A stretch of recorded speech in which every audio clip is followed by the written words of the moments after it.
അന്തിമ സ്ഥാനാർത്ഥി പട്ടികയ്ക്ക് രൂപം നൽകാൻ CPM ജില്ലകളിൽ നിന്നുള്ള സ്ഥാനാർത്ഥി പട്ടിക പരിശോധിക്കാൻ CPM സംസ്ഥാന സെക്രട്ടേറിയറ്റ് ചേരുകയാണ്. വിജയം ഉറപ്പില്ലാത്ത ഇടങ്ങളിൽ മാത്രം 2 ടേം നിബന്ധനയിൽ ഇളവ് നൽകാനായിരുന്നു സംസ്ഥാന സെക്രട്ടേറിയറ്റിന്റെ നിർദ്ദേശം. എന്നാൽ ചില ഉറച്ച സീറ്റുകളിലും ടേം നിബന്ധന ഒഴിവാക്കണമെന്നാണ് ജില്ലകളിൽ നിന്നുള്ള ആവശ്യം. സ്ഥാനാർത്ഥി നിർണയത്തിന്റെ മുൻപ് അന്തിമ സ്ഥാനാർത്ഥി പട്ടികയ്ക്ക് രൂപം നൽകുവാനാണ് CPMന്റെ നിർണായകമായ യോഗം ചേരുന്നത്. ജില്ലകളിൽ നിന്നുള്ള സ്ഥാനാർത്ഥി പട്ടികയാണ് പരിശോധിക്കുന്നത്. സംസ്ഥാന സെക്രട്ടേറിയറ്റാണ് ഇതിനായി ചേർന്നത്. അതിൽ സംസ്ഥാന സെക്രട്ടേറിയറ്റിന് ശേഷം നേതാക്കൾ അല്പസമയം മുമ്പാണ് പുറത്തേക്ക് ഇറങ്ങിയത്. വിജയം ഉറപ്പില്ലാത്ത ഇടങ്ങളിൽ 2 ടേം നിബന്ധനയിലുള്ള ഇളവ് നേരത്തെ തന്നെ സംസ്ഥാന സെക്രട്ടേറിയറ്റ് നിർദ്ദേശിച്ചതാണ്. പക്ഷേ ഇപ്പോൾ ജില്ലകളിൽ നിന്ന് കിട്ടിയിരിക്കുന്ന പട്ടികയിൽ 2 ടേം വ്യവസ്ഥ ഒഴിവാക്കിയിരിക്കുന്നത് ജയം ഉറപ്പുള്ള ചില സീറ്റുകളിലും ഉണ്ട്. ഇതേക്കുറിച്ചുള്ള അന്തിമ തീരുമാനം സംസ്ഥാന സെക്രട്ടേറിയറ്റിൽ എടുക്കും.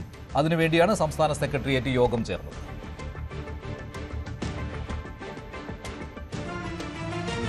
നിയമസഭാ തെരഞ്ഞെടുപ്പിൽ CPMന് മുത്തുപോലത്തെ സ്ഥാനാർത്ഥികൾ വരുമെന്നാണ് EP ജയരാജന്റെ പ്രതികരണം. സ്ഥാനാർത്ഥികൾക്കായി കാത്തിരിക്കുമെന്നും ജയരാജൻ പറഞ്ഞു. അദ്ദേഹത്തിന്റെ പ്രതികരണത്തിൽ ഞാൻ കഴിഞ്ഞ പ്രാവശ്യം പറഞ്ഞതല്ലേ, നല്ല മുത്തുപോലത്തെ സ്ഥാനാർത്ഥികളായിരിക്കും എല്ലാം.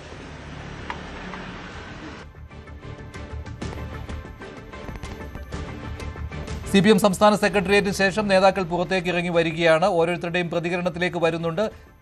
CPM സംസ്ഥാന സെക്രട്ടേറിയറ്റ് യോഗം ചേരുന്നതിനിടെയാണ് സുധാകരന്റെ ഫേസ്ബുക്ക് പോസ്റ്റ് പുറത്തു വന്നത്. അതേക്കുറിച്ചുള്ള പ്രതികരണങ്ങളാണ് ആദ്യം നേതാക്കളോട് ചോദിച്ചത്. പക്ഷേ നേതാക്കൾ ആരും ഇതേക്കുറിച്ച് അറിയില്ല എന്ന് പറഞ്ഞ് ഒഴിയുകയാണ് ചെയ്തത്.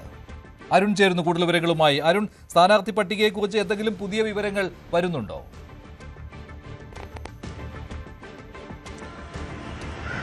ജില്ലാ സെക്രട്ടേറിയറ്റുകൾ നിർദ്ദേശ പട്ടികയിൽ സംസ്ഥാന നേതൃത്വം മാറ്റം വരുത്തിയേക്കാം. പ്രത്യേകിച്ച് കണ്ണൂർ ഉൾപ്പെടെയുള്ള ഇടങ്ങളിൽ വലിയ തർക്കമുണ്ട്. കണ്ണൂരിൽ തളിപ്പറമ്പിൽ MV ഗോവിന്ദന്റെ ജീവിത പങ്കാളി കൂടിയായ PK ശ്യാമളയെ മത്സരിപ്പിക്കുന്നതിൽ കടുത്ത എതിർപ്പ് പ്രാദേശികമായി ഉയർന്നു വരുന്നുണ്ട്. അവിടെ N സുകന്യയുടെ പേര് വീണ്ടും സജീവമായി രംഗത്തുണ്ട്. അതുപോലെ തന്നെയാണ് തലശ്ശേരിയിൽ കാരായ രാജന്റെ പേരാണ് സംസ്ഥാന നേതൃത്വവും ജില്ലാ നേതൃത്വവും ഒക്കെ നിർദ്ദേശിച്ചത്. പക്ഷേ കാരായ രാജന് പകരം അവിടെ തലശ്ശേരി മുതിർന്ന നേതാക്കൾ മത്സരിച്ചിരുന്ന മണ്ഡലമാണ്. അവിടെ കുറച്ചുകൂടി മുതിർന്ന നേതാവ് വേണം. പ്രത്യേകിച്ചും സംസ്ഥാന സമിതി അംഗം കൂടിയായ സ്പീക്കർ AN ഷംസീർ മത്സരിക്കുന്ന മണ്ഡലമാണ്. ഒന്നുകിൽ ഷംസീറിനെ അവിടെ നിലനിർത്തണം, അല്ലെങ്കിൽ മറ്റു പ്രധാനപ്പെട്ട നേതാക്കളെങ്കിലും വരണം. MV ജയരാജന്റെ അടക്കം പേര് അവിടെ ഉയർന്നു വരുന്നുണ്ട്. പത്തനംതിട്ടയിൽ ആറന്മുളയിൽ വീണ ജോർജ് മത്സരിക്കുന്നതിനെതിരെ അവരുടെ കുടുംബം രംഗത്തെത്തിയിരുന്നു. വീണ ജോർജ് സീറ്റ് നൽകരുതെന്ന് പാർട്ടിയോട് വീണയുടെ ഭർത്താവ് തന്നെ ആവശ്യപ്പെട്ടു. അതിലൊരു തീരുമാനമുണ്ട്, CPM എടുക്കും.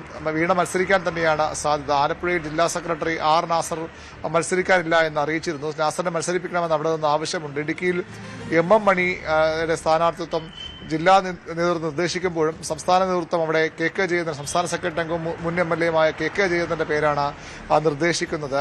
തിരുവനന്തപുരത്ത് ജില്ലാ നേതൃത്വം തിരുവനന്തപുരം സെൻട്രൽ ഏറ്റെടുത്ത് CPM ഏറ്റെടുത്ത് അവിടെ TM തോമസ് ഐസക്കിനെ സ്ഥാനാർത്ഥിയാക്കണമെന്ന് ആവശ്യമുണ്ട്.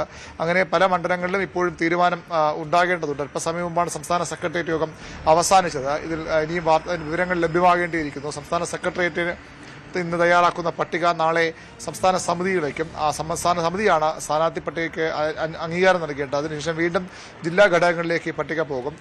ഞായറാഴ്ച വീണ്ടും സെക്രട്ടേറിയറ്റ് ചേർന്നാകും സ്ഥാനാർത്ഥി പട്ടിക അന്തിമ രൂപം. എന്തായാലും ഈ ആഴ്ചയോടുകൂടി അന്തിമ രൂപമാകുമെന്ന് പ്രതീക്ഷിക്കുകയാണ്. ജില്ലാ നേതൃത്വങ്ങളിൽ നിന്ന് കിട്ടിയ പട്ടികയാണ് ഇപ്പോൾ സംസ്ഥാന സെക്രട്ടേറിയറ്റ് വിലയിരുത്തുന്നത്.